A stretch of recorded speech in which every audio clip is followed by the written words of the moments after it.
Selamat pagi dan salam sejahtera, kawan-kawan. Nama saya adalah Abraham Surat.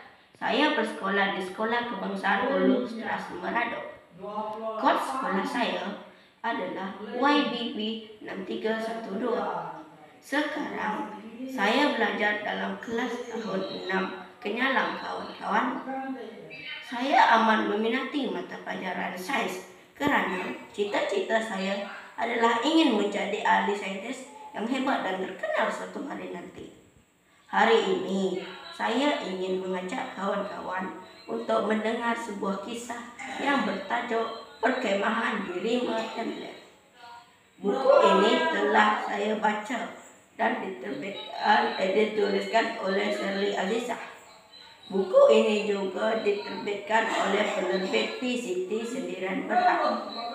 Buku ini diterbitkan pada tahun 2000. Buku ini mengandungi 114 muka surat kesemuanya.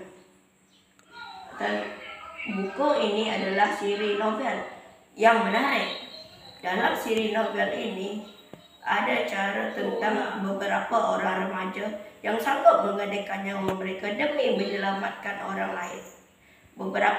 Dalam kejadian ngeri, kehadiran remaja-remaja yang prihatin serta semangat wajah ini telah menyelamatkan beberapa nyawa, seperti kata pepatah, berpatang sebelum matinya ajal. Begitulah tadi sedikit sebanyak tentang buku yang telah saya baca, yang berjudul Perkemahan di Hutan Template. Kawan-kawan, bangsa membaca, bangsa berjaya. Jangan lupa rajin-rajin membaca. Membaca buku ibarat kata pepatah, membaca jambatan ilmu. Sekian dari saya, Abraham Surai. Jumpa lagi, bye-bye.